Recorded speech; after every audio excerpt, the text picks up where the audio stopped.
Hi, I'm Tebogo Makato, the CEO at Netcampus Group. Netcampus is a high-end technical learning institution that focuses on vendor-based technical training and certifications. Today we're going to be talking about various issues, aspects, topics, concepts of technology, and I'm with two experts. I know they don't consider themselves experts, but they are. And they are going to help us unpack some of these concepts.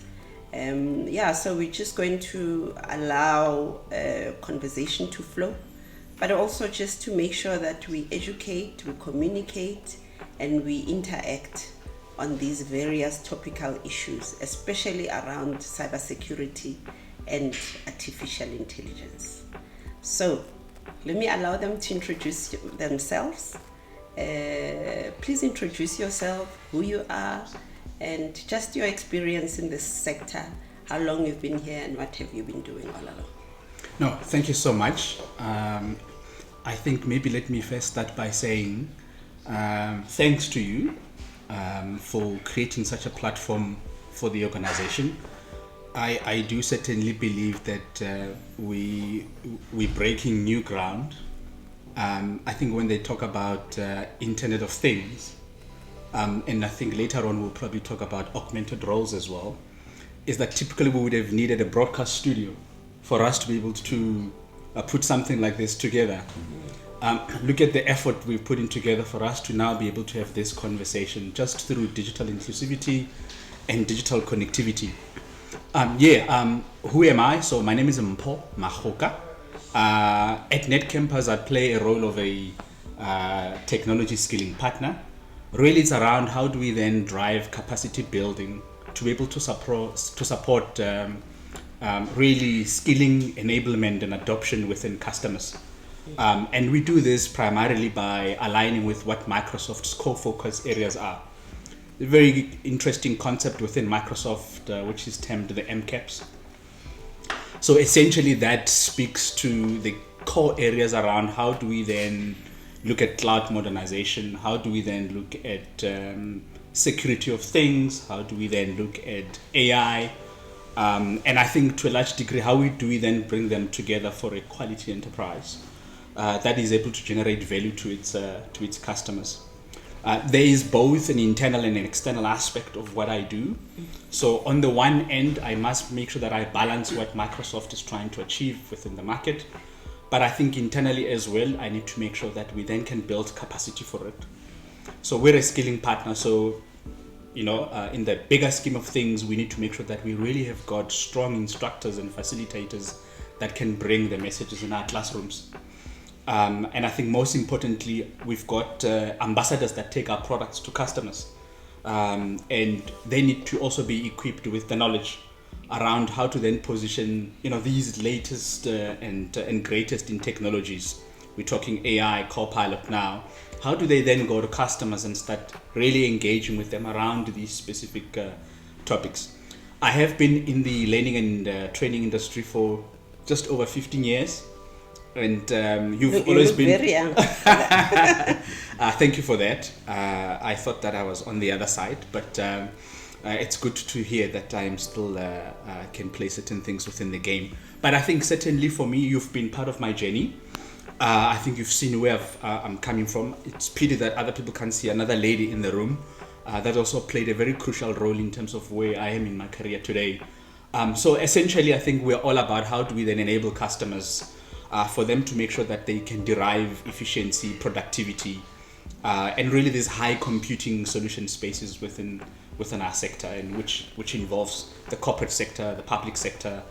We do a great deal of work with young people as well. How do we then make sure that we can unlock potential for them to find job opportunities, to start small, medium enterprises, and I think we do that quite very well within learning and skilling. Perfect. You're saying a whole lot of big terms, but we'll come back to discuss some of those concepts. And you, Menir? Yes, I am Sello Mofokeng. I obviously work for Netcampus. I think I've been with the company for quite some time now. This is my 10th year actually. Wow. With the company. So I work as a technical trainer in the cybersecurity space in particular. I focus on a couple of technologies in the Microsoft, CompTIA, EC Cancel, as well as Checkpoint. Mine pretty much is to be the face of the organization, you know. I've got people like my colleague here who goes out there and promises clients heaven and earth. And mine is to try and make sure that the client at least has a bit of that experience when they come into class. So that's basically who I am. I have been in the space for quite some time. I think I have been in the training and learning industry for close to about 20 years, I think. So basically training, that's all I've ever done. Yeah. And yeah, that's pretty much who I am. Oh, great. Thank you. You do look good for your age. I cannot imagine that you guys have come this far and you're still in this space, but yeah, we thank God. So, I mean, the month of October was Cybersecurity Month, and we as Netcampus also hosted a panel discussion where we brought different experts from the sector, both public sector and private sector, and some of the vendors that we are dealing with that really focus on cybersecurity. Maybe Mpo, if you can just tell us, why was that important?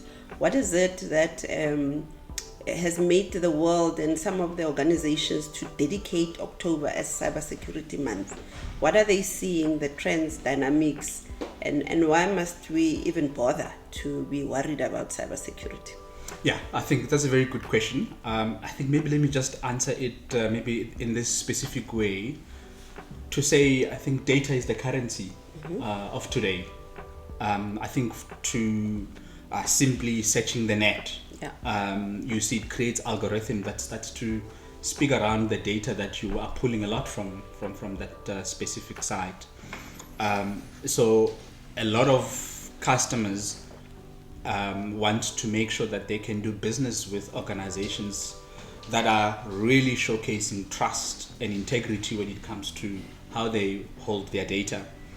And part of what we try to do with something as commonly known as a panel discussion, particularly within the industry, I think it's just to try and engage peer conversation.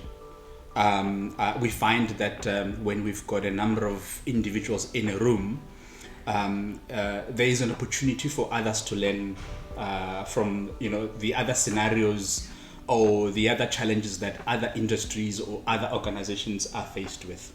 And of course, this consists of our customers. And for us as a skilling partner, we want to be thought-provoking. And we want to build that trust with our customers around investing in their security, but I think on top of that, layering a skilling platform in that aspect.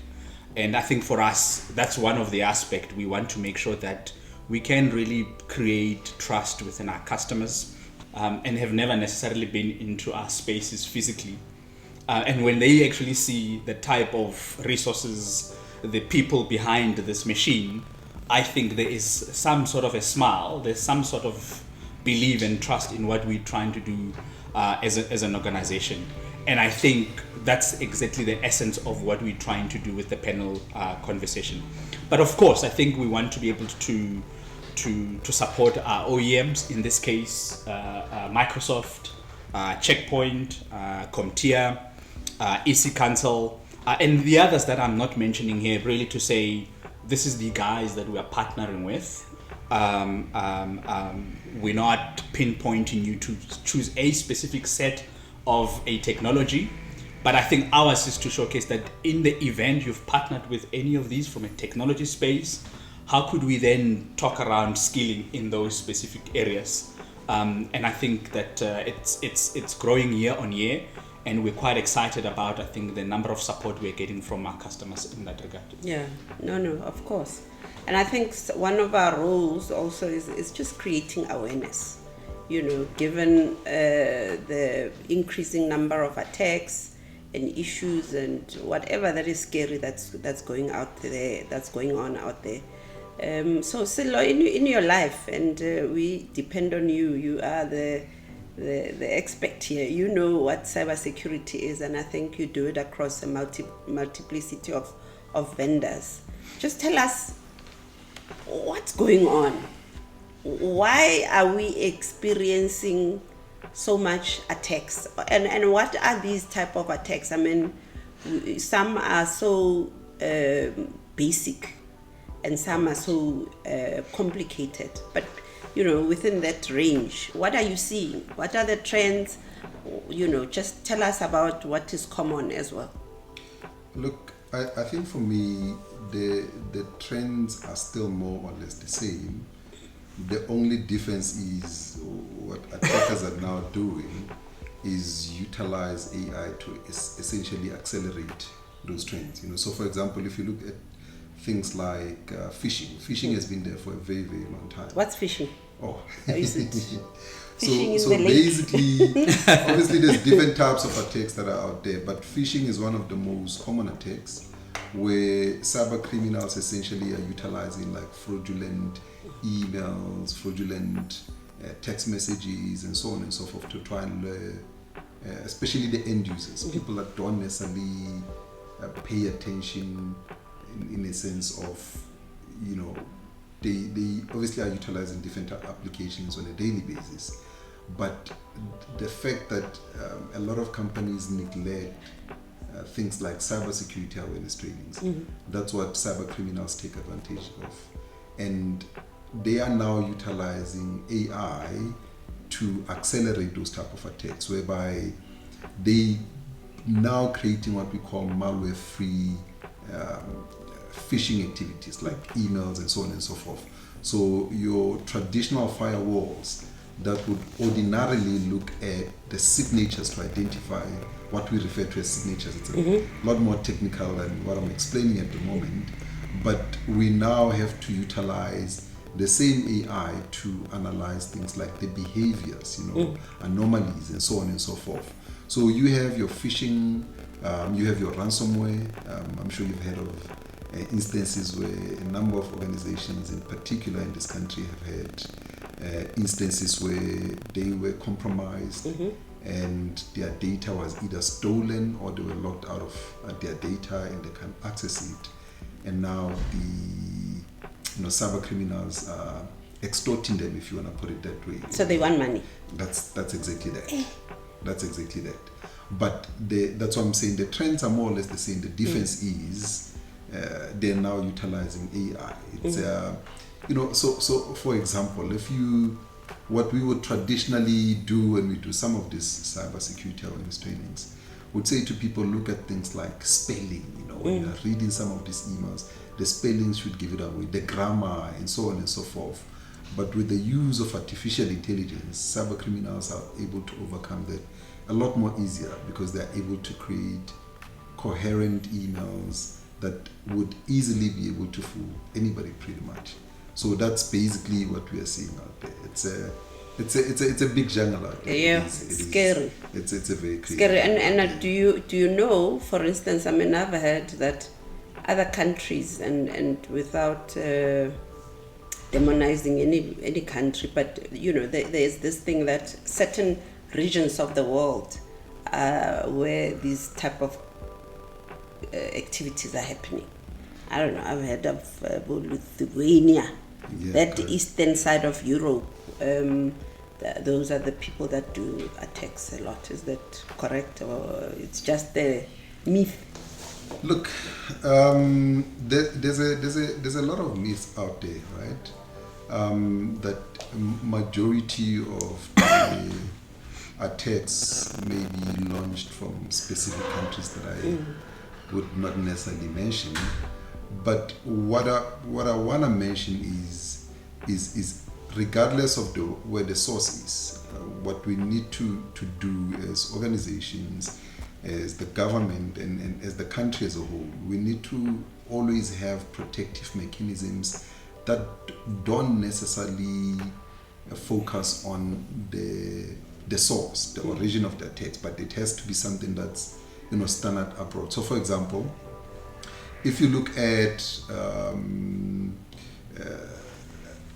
what's been happening between countries like Russia, Ukraine, and so on and so forth, a lot of the issues out there, or the myth out there, is the fact that countries like China are aiding, countries like Russia to perform some of this. But the truth of the matter is, these attacks they are opportunistic, if I want to put it that way. So you are not going to be a target because we are in South Africa, and as a South African country or as an African country, you are seen as more vulnerable. The issue is it's opportunistic attacks.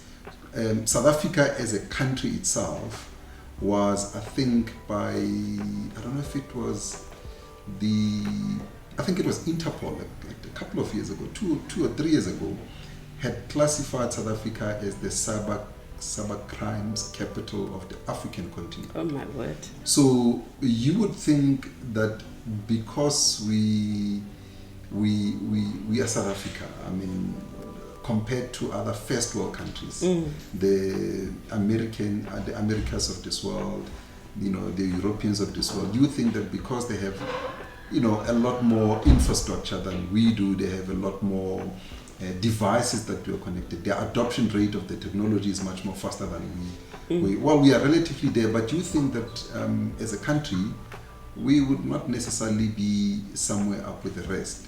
So the point that I'm trying to make essentially is, regardless of where the source is, we need to have mechanisms, we need to have protections, we need to have tools and systems in place that do not look at the source, but generally it's about protection across the board. And hence, if you look at organizations like Microsoft, organizations like Checkpoint, CompTIA, EC Council, and a whole lot of other organizations that we're not mentioning here, have built a number of, or rather in their tools and systems that they use for protection, they have actually embedded AI into those tools in order to speed up the detection, in order to speed up the investigations, and so on and so forth. So AI, if you look at AI, it's both good and bad. There's both ways of looking at it. Both the amplifier and the diminisher. Yeah. Exactly. So as security professionals, we like it because it speeds up our detection mechanisms, our investigations, our threat hunting as well. But at the same breath and the same token, the crooks like it. They also are utilizing it to speed up their attacks. Wow. And maybe just to also add to what you've asked Priscilla there, which is, I think, data that is open, that we've all seen, that I think South Africa, just only behind Egypt in terms of cyber challenges. And I think predominantly, in South Africa, we're seeing ransomware, and correctly so. I think you talk about they're looking for money. So this is a form where, they capture your specific asset within your organization, and obviously, you cannot operate, without such data. and you are now suddenly, put in a corner for you to be able to exchange something. I think we recall the National Health Laboratory Services. So you can just imagine the huge impact it has on a number of stakeholders in that value chain. Because if I've done a blood sample, the medical practitioners certainly can't diagnose without having access to that specific data. That means if you are not now quickly, speaking to these people that have got your data to try and resolve it as quickly as possible, that means you've got loss of life. Yes. And that's the impact you have. Absolutely. You compromise such a huge system. Maybe something very different as well, and I'm not an expert in this specific area, is we are seeing currently in South Africa that really our state security organs are heavily compromised. Yes. And maybe that's a topic, maybe next time when we have a podcast like this, we should have somebody who's really a specialist in risk, governance and compliance. And I think a well-governed state doesn't lend itself to the current perception we are actually creating globally, and the world is watching to see how some of these security state organs are heavily compromised. Surely people are going to try and say, well, if this is the case, it means from prosecuting, there's a much more long process that will eventually get these people prosecuted.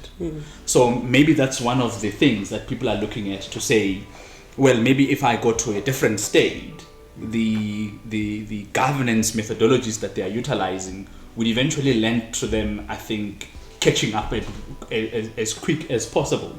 But if we do it in South Africa, they are not even organized at this particular point. It will take longer for them to be able to prosecute. But I think it's crucial in that aspect. And I think for us as a learning partner, we really have got a very, very comprehensive learning and enablement certification, particularly around governance, risk, as well as compliance.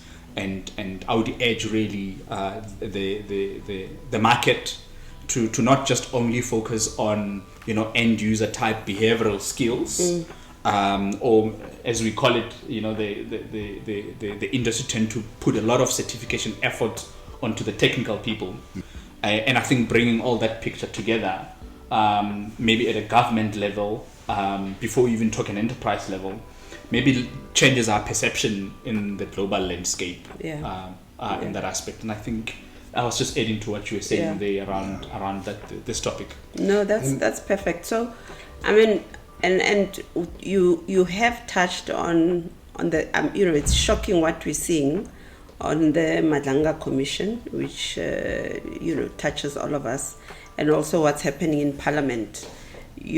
My question, and I always wonder if those decision makers, do they know? Are they understanding the level of the gravity of the situation in terms of managing the data, protecting the data, or even giving people who should be doing that the tools and the framework, a legislative framework, for instance, to be able to make those decisions, and furthermore, the people to do that as well. And so you've touched on what the learning part, and making sure that we do have the right human resources to do that. But I think maybe you can even go further around that very question. You've touched on risk and governance and so on. But I'm also thinking that awareness is a big issue. You can touch on that, both of you. You can also touch on leadership and the strategy, and around what is the responsibility of leadership around these technical concepts. And they don't have to be technical, but what is it that they must understand to make decisions so that enterprises can work properly, government institutions, or even private sector and so on.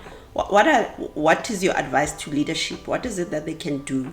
And what's our role as learning institutions to close to be closing those gaps? I know, for instance, in some of our clients, there's a dire need for basic resources to do certain functions. Just making sure that you close the gaps on a daily basis. What's the impact of not having those people, and how can we use the pipeline, the unemployed graduates, and those type of people to close those gaps? Please go ahead. You want me to go first? Let me try and go first. I think for me, given the fact that we're talking about what's currently happening, we know about the commissions, the ad hoc committees, and so on and so forth. I think for me the biggest challenge is, how do I put it? It's we've got a number of laws in the country. So I'll give you an example. So let's have a look at Poppy, right? Mm-hmm. How much? Do you wanna explain what Poppy is for the sake of people who don't know what we're talking about? So basically, Poppy, right? Yeah, Poppy. At the moment. Yes, okay. It's Poppy. So basically, in a nutshell, what it is it's basically a law that by the government that enforces any organization to make sure that if they have our data as the citizens, there's certain ways that it must be processed, there's certain ways that it must be protected, that's encryption and so on and so forth. And also things as simple as if they have my data and my data is compromised in their possession, there's reporting mechanisms and so on and so forth. And if you look at how much data has been collected about us as private citizens at the moment, I mean, you drive into our environment here, Mpoi, you have to leave your personal details there, like your, You have to scan your driver's license. Yeah, all of that information. But you as a private citizen, what guarantee do you have that wherever your data has been stored and processed, it is been done so following, the POPIA, So I think my point is we have a number of these laws. There's also the Cybercrimes Act, I think that got passed recently, like 2-3 years ago. The problem is the enforcement, right? Enforcement in a sense that if somebody does not comply with the laws that are put in place, what is the recourse and how do we see that recourse being followed through? So we hardly see that. I mean, if you look at frameworks like, the data privacy laws like GDPR, it does not matter where you are in the world. It's a European data privacy law, but in terms of enforcement, they will follow you wherever you are in the world if you violate it. And our biggest problem in the country is that enforcement. Do you think the enforcers don't know, are not equipped, or they don't know what is the issue? I think the tendency in the country, and this is not just a government thing, it also, you see it in corporates as well, is when it comes to cybersecurity in general, it's a program. It's like a tick box. It's October, we need to do a cybersecurity awareness tick, and then November, December, we go back to the default settings. So it's literally a tick box, and then we move on. And that's where the problem is. It has to be a continuous thing that not only is left to the end users, not only is left to the technical people. Leadership needs to lead, and they need to lead by example. So something I was privileged enough a couple of months ago when I was doing a cybersecurity awareness training, which is normally attended by either your end users or your middle management and so on and so forth. And in this particular session from one of the organizations, from one of our clients, I literally had the entire top hierarchy of the organization coming through. Oh. I had the entire board there. In fact, some of the members of the board could not join us, but they literally, physically anyway, they joined through a team session and they stayed throughout the entire week for it. So the point that I'm trying to make is there is no way that leadership will be able to lead in terms of cybersecurity in an organization if they themselves have not gone through some of these trainings. They don't have to be technical, like you said, but the most important thing is awareness. You need to know what you need to know, because if you don't know what you do not know, how can you defend yourself in your organization against it? Also, how do you then enforce something that you yourself are not even aware of? You're probably doing the same mistake. Exactly. You are the one. That's where the biggest problem is. Yeah. And by the way, just as a parting shot, Mpo, you were talking about governance and compliance and so on and so forth. And again, it doesn't have to be at that executive level. I mean, if you look at some of the technologies that we do training for, they have compliance, they have risk, they've got all of these things embedded within the technical concepts, where you've got automated tools that tells you that as an organization, this is your compliance score. Out of a possible, give you an example, out of a possible 200, you are at 50, and the reason why you're at 50 is because you have not implemented the following controls.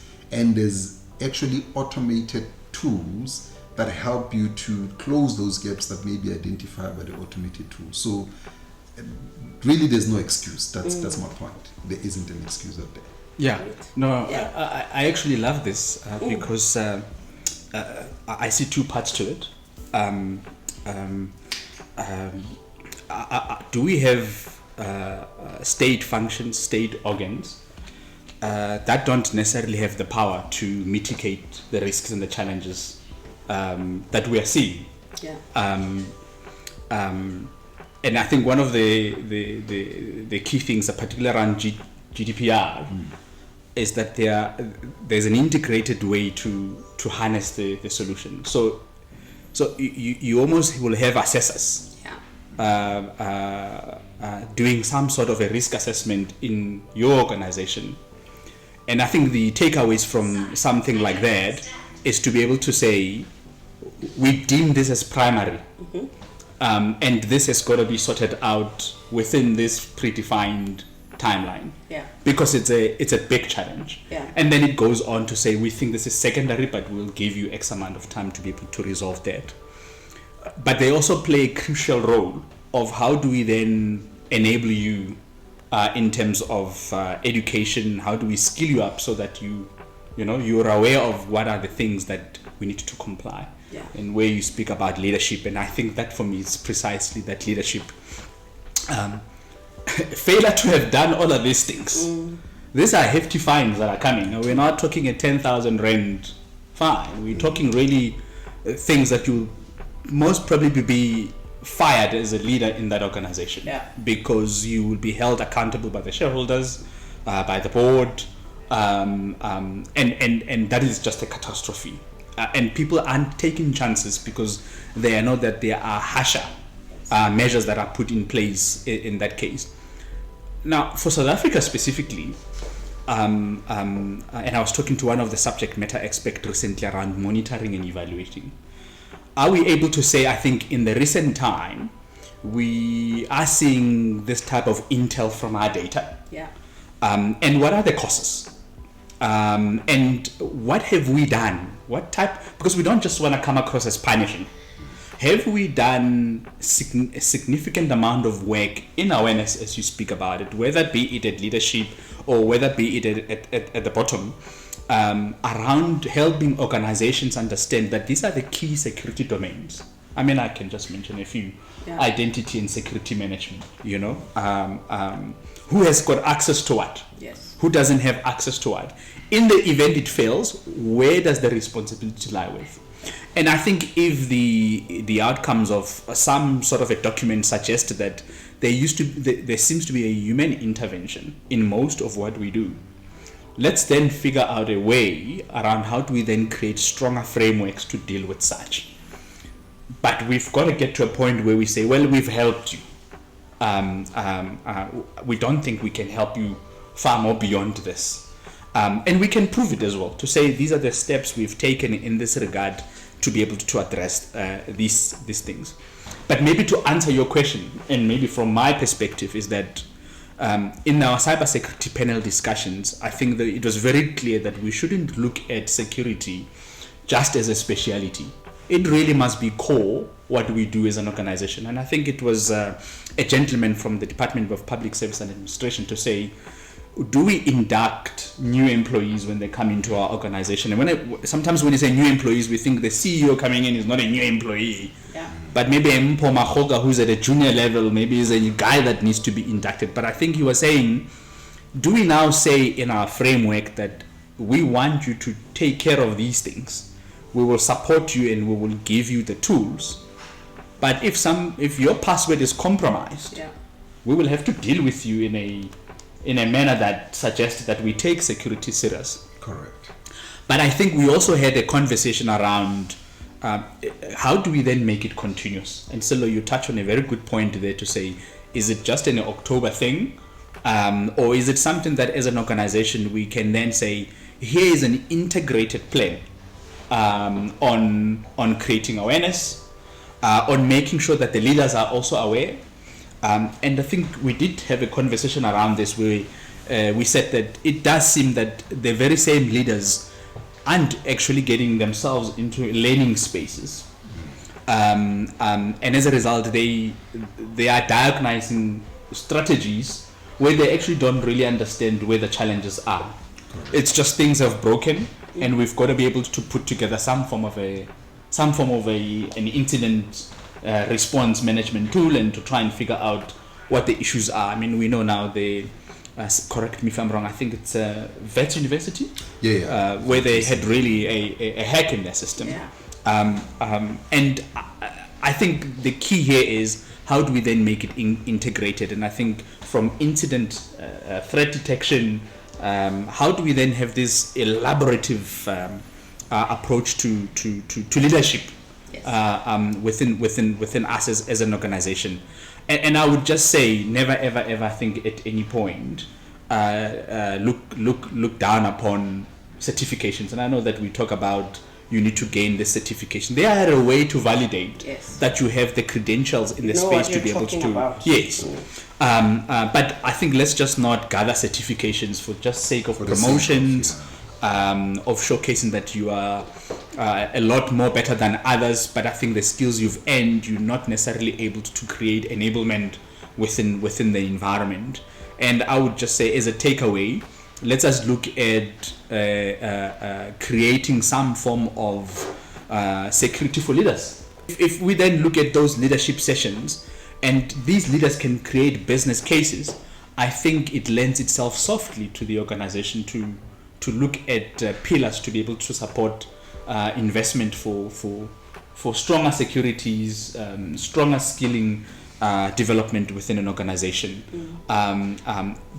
Otherwise, we will come back next year when we'll most likely be talking about the same things. I think we want to come back next year and say, I think we're seeing these differences within the industry. Yeah. Okay. I'm just observing something.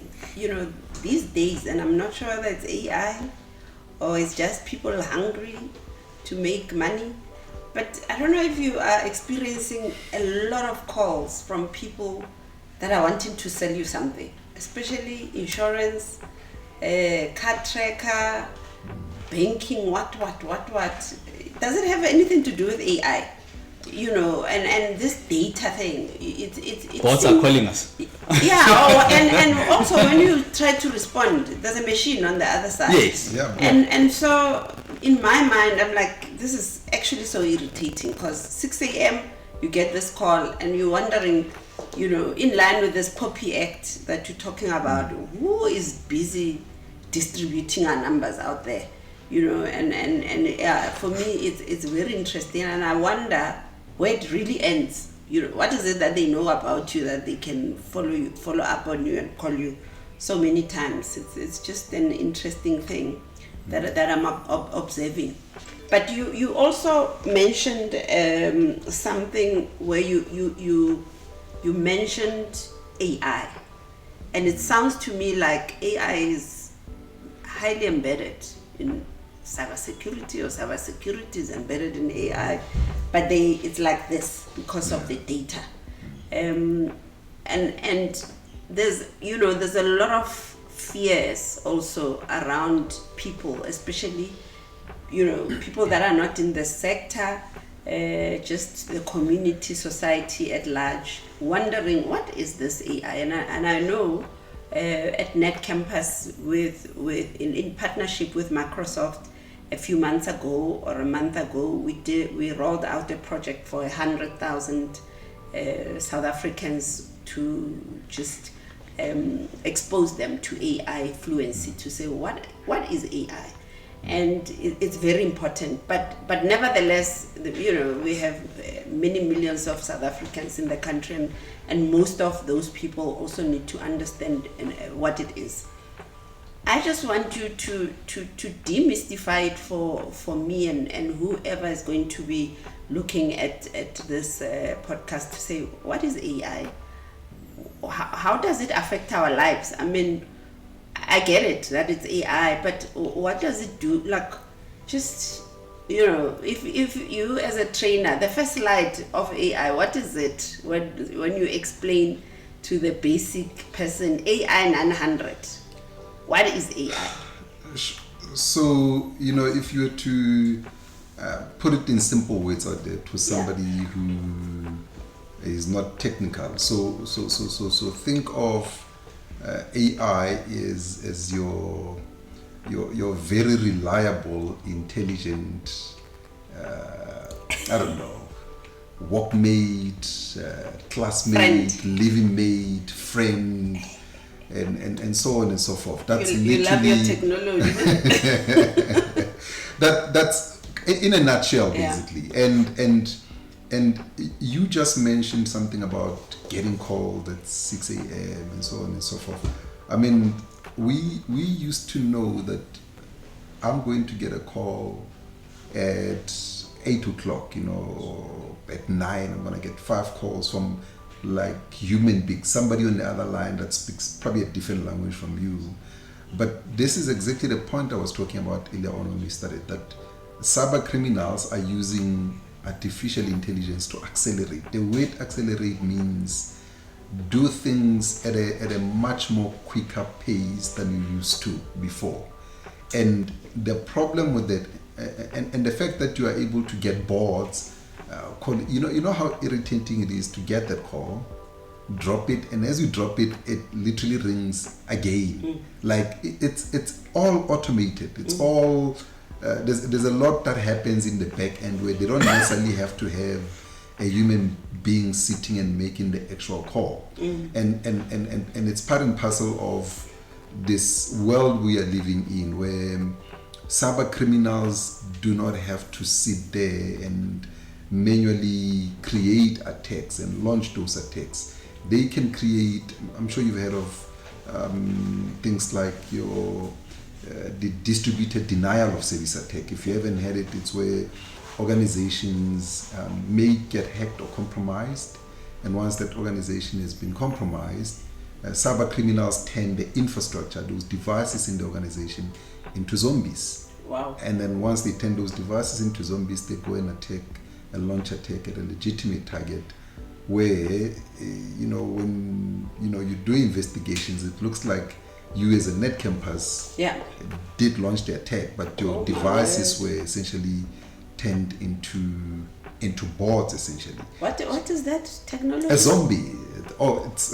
It's an type of attack called distributed denial of attack, service attack. So we just call it DDoS in cybersecurity.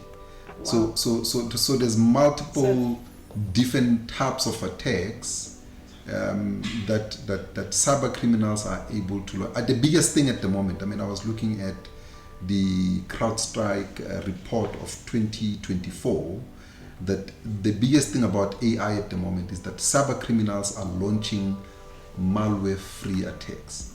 So traditionally what happens with your firewalls, your intrusion detection systems, your intrusion prevention systems, they look at the signature for example, to defend themselves or to detect any attacks in your organization. Yeah. So a signature is like think of it as a fingerprint. So they know that if a particular packet comes through and it's got this type of signature or fingerprint or whatever the case may be, this is an indicator of compromise, or this is an indication that this is an attack. But what cyber criminals are doing through the use of artificial intelligence, they're copying our fingerprints.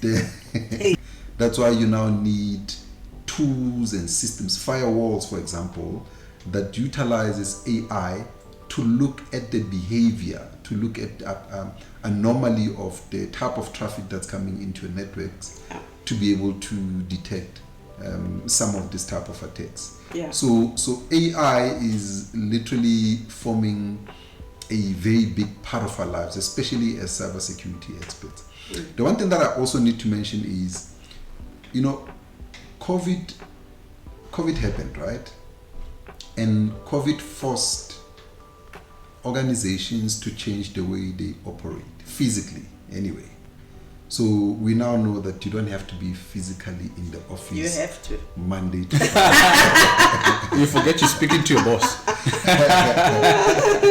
So, well, certainly when you do virtual deliveries. You know what I mean? Well, sometimes I have to be in the office when I do virtual deliveries. Yeah, it's because maybe you don't have good sound quality at your house. I do. Anyway, this is the We need to test it. We need to test it. So the point is, COVID forced companies to change the way they operate. Where initially when we got locked out, and I mentioned this in the cybersecurity awareness session that we had previously, the last week, that initially when we were locked, and that's pretty much every country anyway, it was just for a certain amount of time. It wasn't for the next 3 years. 3 years where we had family meetings every. The problem with that is the devices themselves, they do not have the same security protections that your work issued device would have. So your antiviruses, your anti-malware, and so on and so forth. And that created a huge attack surface throughout COVID, and to some extent to Beyond.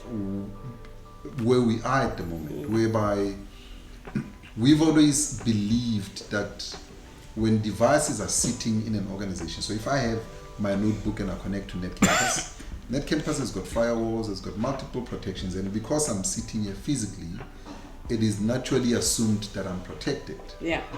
But it's not the case anymore. There is something that we talk about in cybersecurity, it's called the zero trust. Yes.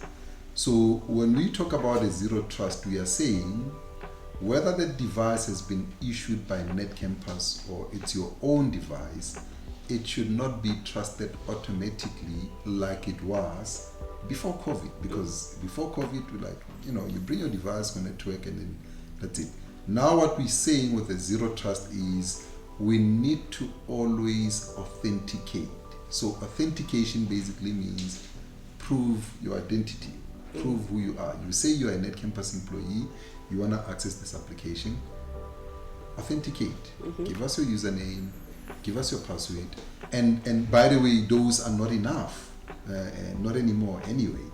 We now have an additional layer of security, which we call multi-factor authentication. Yes. So you gotta have something with you over and above the username and password, like an OTP or fingerprint or something that basically proves that you are who you say you are in order to access those applications. So zero trust basically means even if you have somebody working with a company issued device, they still need to authenticate explicitly so that we can prove who they are. And some of these things were brought on about some of the loopholes that the cyber criminals found with us working from home, us using devices that don't have those organization protections.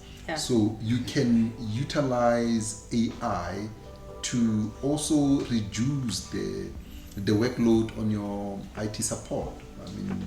The amount or the type of work and the rate at which this work is done by AI reduces the number of calls that your people have to be logging on with your IT support to say I have a problem with this, or I need to, or I am seeing. So just generally detection, generally investigations, and so on and so forth. AI helps in so far as that is concerned. And by the way, that's just the AI for security. You do have, I think, you're familiar with your Copilot, for your office and so on and so forth. That makes your life a lot more easier. I don't know if you want to maybe speak on some of those as well. Yeah, maybe I can just say the following. I think a lot of times in businesses, and I think we should do this also in our own personal lives, we do think that the danger is from outside. And yet when we have these devices that runs our networks, roaming airports, roaming homes, and that's where the zero trust thing comes from, to say we don't know what you access when you're in your own personal space. When you're at a restaurant and you log on. There are also other things that we tend to go into them as well. So how do they then find a loophole through this very same device to then be able to access some of the crucial assets that we have in an organization, and that's very important. I just maybe want to move away a little bit from the security aspect of it. Yes, come to AI. Look, I think we're talking about a supercomputer. Yes. We're talking about this thing that thinks, breathes, almost act like a human being. So it's scary on the one front, because for us that are still trying to demystify it, is what would be my role on this planet? Yeah. If this supercomputer can then, perform things that I could and can actually do them much better. Yes. If we just think of data, if I had to analyze a set of data, AI does it way quicker, way more efficient than I could ever do in the period of time defined. Yes. So that's what I think we're talking about here. To say, is this thing going to be replacing people? Yes, please. Tell us more. We want to know. Look, I'm not an expert in that. I have got my own view. Yeah. And I don't think this is the platform for it. What I can say is, I think AI is here. Yes. And AI is not going anywhere. And for any organization that is taking this very lightly, yes, will perish. Yeah. Because it has not thought of itself within this particular space. I would also say the following, that I think it's becoming absolutely crucial for people to understand. And I mean, I can just give a very simple example. If you are looking at a finance clerk, they may want to use AI to be able to validate data, or to be able to break down the numbers, or to create a spreadsheet. Yeah. But I think you still need the human factor to be able to, give it an institutional memory, to be able to speak to the facts that it's outlining, and just making sure that it's relevant within the context within an organization. So that, I think, it's certainly one area where I do see that AI will make our jobs better. Yeah. AI will make students perform better. I do believe now at universities, there is now an open conversations around how do you then use tools such as ChatGPT, Copilot, etc., to try and enhances your learning and your studying. And it was frowned upon before, because it was saying you are not necessarily able to think on your own and create this interesting material. And that's what we're seeing. I think it was one of our executives that had spoken about this, to say maybe one of the things that we need to start really thinking around is human skills. Yeah. How do we then start thinking around how do we encourage skills on problem solving, decision making, analytical skills, teamwork, because we're going to have to collaborate, with AI being here, and be able to then resonate with what we're seeing.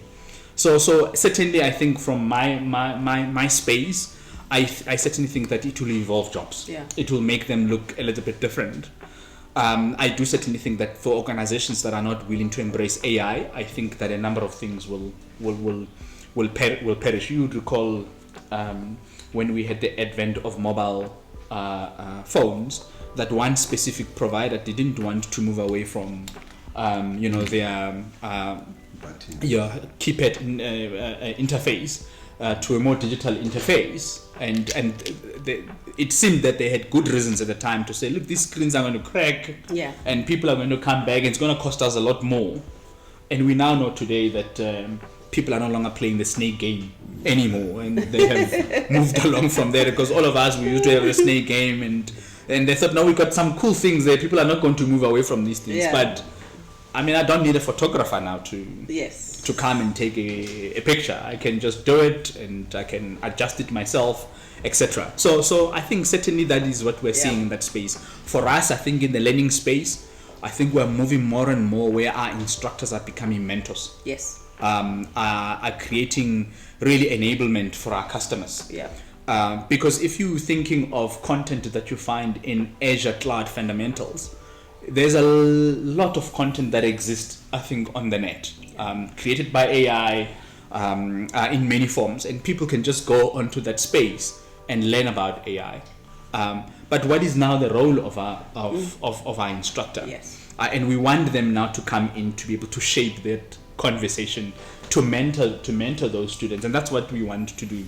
If we don't now integrate ourselves with AI, we'll find more and more people not interested in coming to us because they would not see necessarily value in what they're getting out of our instructors.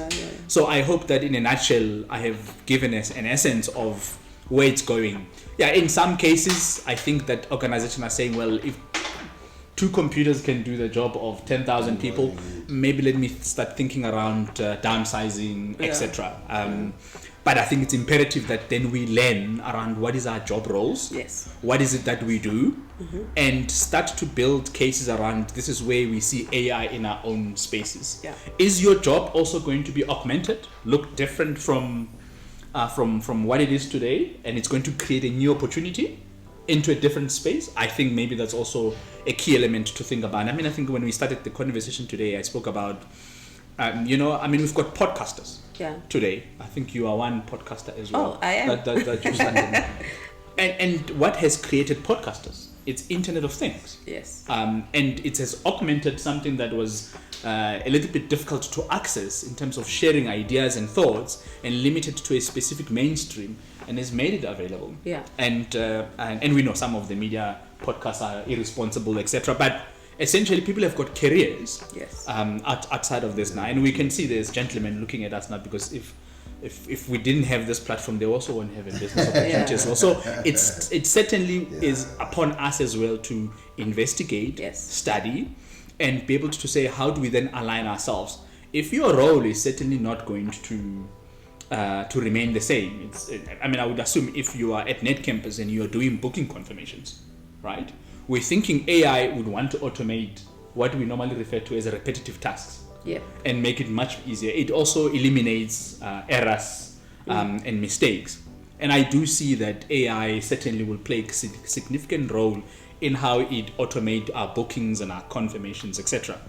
How does then, where do we see conversations with customers?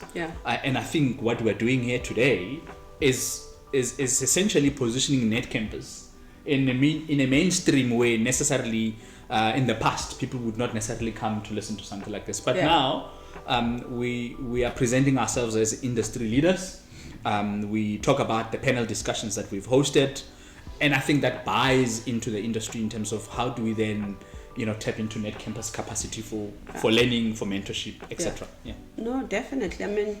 And this is why we are doing this. We're doing this partly because we want to communicate and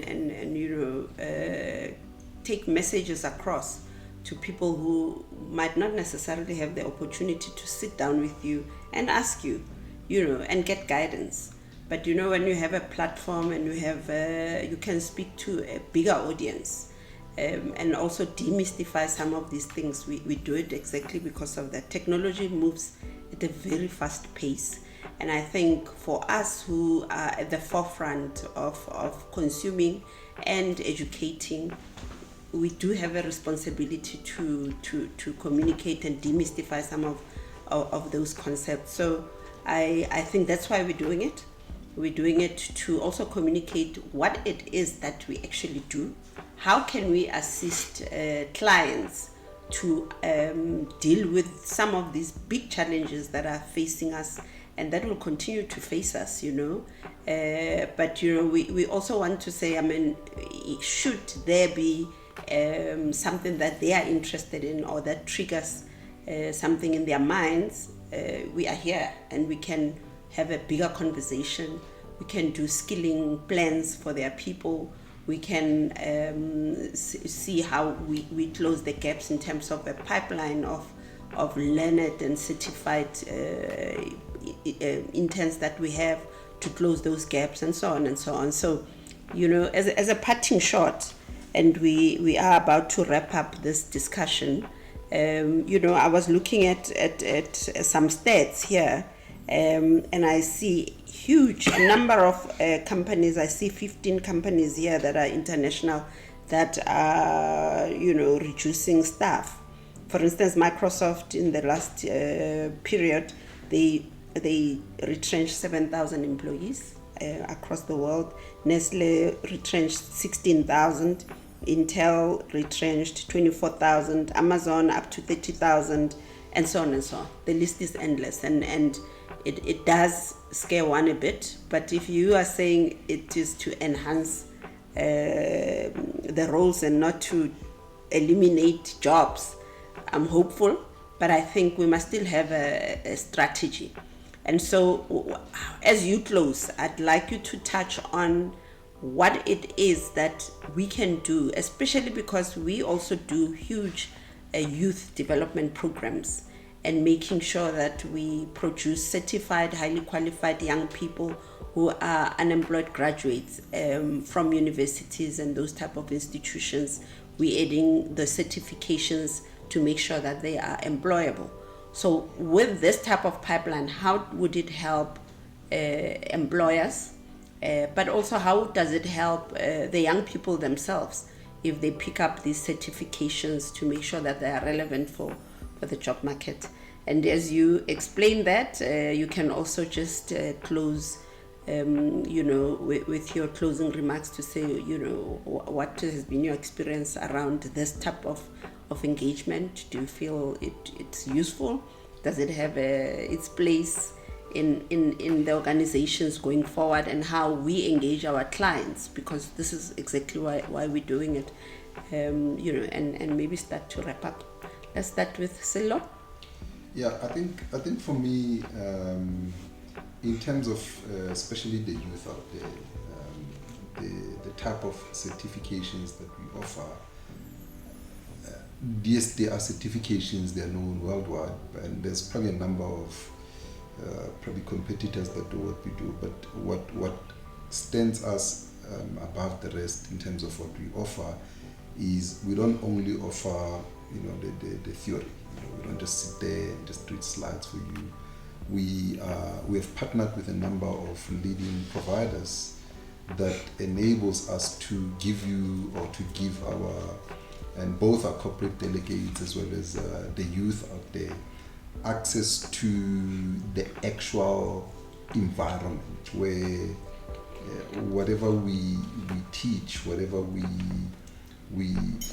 would like them to learn out of the different offerings that we have, they actually have access to it. They can put it into practice. They can test it in an isolated environment. Because one of the challenges is, for the most part, you find that, especially we see this in corporate, where people come through for training, but whatever that they are learning, they are not able to actually go back and practice, yeah. if you want to put it that way. Implement. So we do provide platforms where they are able to access the environment without the risk of also incurring costs for your organizations in a live environment, or messing around in a physical live environment where you're from. So I think for me that is a big plus. But more than anything else, these sessions are very, very important. Yeah. We did one about a week ago with a number of OEMs, and it's always, I think for me personally anyway, it's always better if we are able to have this engagement with our stakeholders, and potential clients in the future, to say this is who we are and this is what we are capable of offering. But more importantly for me as a cybersecurity expert as well, what dangers are out there and what do you need to be on the lookout for, and not only the dangers, but what do we offer as an organization to make sure that your organizations and personally you are also able to mitigate against those threats. So it is important. We need to have more of these conversations. Okay. And I do have a couple of colleagues as well who specialize in different areas that will in the future be able to speak more specifically about different areas and different technologies as well. So perfect. That's it from my side. Great. Oh, thank you. As you close? No, look, I think I manage the workings of Microsoft, and I think the literature that is out there is that I think there is a possibility that Microsoft, I think, is changing or is doing these huge layoffs, I think, to better structure itself in the dynamic marketplace. Yeah. And one huge contributor is AI for that. I think that they are shifting many roles, I think, to speak to that to that element. Whether it holds water, it doesn't hold water in relation to AI, I think it's a different story. But I think that it is, I think, something that's not a new phenomenon. Yeah. If we take AI out, I think organizations from time to time, maybe not as significant from the global players as you outlined there. And this could be that everybody's trying to ready themselves towards this new buzzword called AI. Look, I think what we do as an organization is quite crucial. Microsoft, I think, themselves have announced that they want to be able to have trained about 1 million young people by 2026. And specifically, the core of that skilling engagement is AI. They are currently building a framework in partnership with us at the moment to say, how do we then go together to market and not just train only corporates, people that already have got some digital skills at a level, but how do we then even touch communities where people are just out of school? Yeah. And how do we then start talking to them about AI, Yeah. cloud computing, etc.? And I think with that, I think our organization is also readying itself to try shift towards a much more AI enablement center of learning. Yeah. And I think that is where I think the job markets is going. Yeah. That's how organizations are readying and shifting themselves in that aspect. And I think with that, I think it is essential for us to, I think, to engage with the industry at large in terms of how do we then build the right strategies with AI? Yeah. How do we engage leadership? Yeah. How do we then take AI to everyone within organizations? How do we then build use cases based AI learning solutions? You've talked about Copilot, I think, within such a tool, and I just want to maybe not talk about Copilot alone, and maybe things like ChatGPT and others from AWS, etc. Is that I think we now need to start looking at how does it then affect my job? Where am I today, and where will I be tomorrow? And then get real data in terms of finance-based use cases, HR-based use cases. Yeah. And I think that's a role that I see us playing it quite well within the market space. And I think with that, it's certainly something that's not going to go away. Let's embrace it. Yes, yeah. No. I've certainly learned a lot, enjoyed my chat with you guys, and I'm sure most of our listeners are definitely going to enjoy. We will definitely be building on some of these concepts that you've touched on today. And like you've said, you've offered the services of your colleagues. I don't know if they will like that, but we will definitely tap into the wide range of expertise and certified facilitators that we have at Netcampus across the board in terms of different titles and certifications and concepts and technologies, to make sure that we communicate with our clients and consumers out there and demystify what technology is. That's exactly what we were doing today. And I look forward to the fireside chat on most of these issues. And I hope we will make an impact as an organization. No, thanks to you. Thank you. And thanks for the opportunity. Yes, Yeah. Thank you. Raleboch. Thank you. We've just concluded our first fireside chat. And I really, really hope this has helped our people, our consumers, our clients, and hopefully if they have more questions, you're always welcome to email us at info@netcampus.com, and also follow us at our socials, Netcampus. We are on Facebook, we are on Instagram, and we are also on YouTube, as well as, what's the other one? LinkedIn. Yeah, so we are there. You can follow us, but you must also follow us and make sure that you understand the type of either workshops that we have, or seminars that we have, webinars that we have, and they are free, most of them, and you are likely to catch a few pearls of wisdom from those. Thank you very much.